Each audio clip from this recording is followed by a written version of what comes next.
Spoiler warning, this contains huge spoilers for Reacher Season 3, Episode 7, LA Story.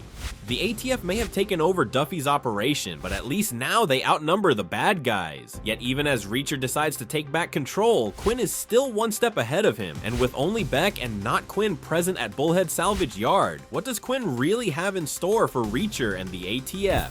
There are a number of ways this could go down, because at this point in the novel Persuader, neither Reacher nor Quinn went off script like this. One possible scenario is that Quinn's salvage yard convoy contains a bomb, or is at least filled with a counter-strike team against the ATF. Whatever happens next, Quinn clearly doesn't mind putting Beck in harm's way. This is also a way to keep Reacher and Duffy from their real query, Teresa, the deal sweetener for Quinn's big sale. So how did Quinn even trick Reacher and the ATF? Another possibility is that Quinn actually knows Reacher's true identity, the man who failed to kill him all those years ago. So Quinn could have fed Beck false information to draw Reacher into a trap. After all, getting rid of both Beck and Reacher could be an ideal scenario for Quinn, as he could then just enslave Richard, who would inherit Beck's business and fortune. And apart from Quinn's real plan, there's another big mystery that the ending of episode 7 drops. It wouldn't be surprising if Quinn somehow has a man within the ATF or the DEA. Apart from the suspicious looking head of the ATF, there were a lot of people in that room who weren't vetted by either Reacher, Duffy, or Villanueva. Quinn may have also threatened to hurt Richard to force Beck to betray Reacher, as Beck would do anything to somehow save Richard from this chaos. Yet while the last act of episode 7 is filled with dire twists, LA Story also gives us a glimmer of hope.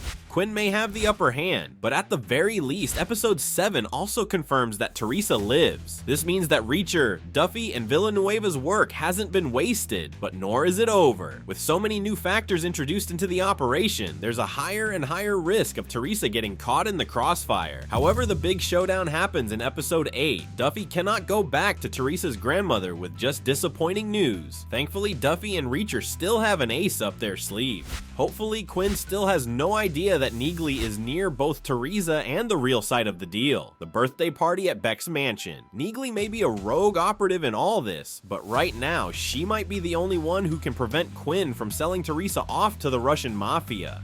But what do you think? What exactly does Quinn have planned for Reacher, Duffy, Teresa, Neagley, Richard, and Beck? Tell us in the comments and keep watching Screen Rant.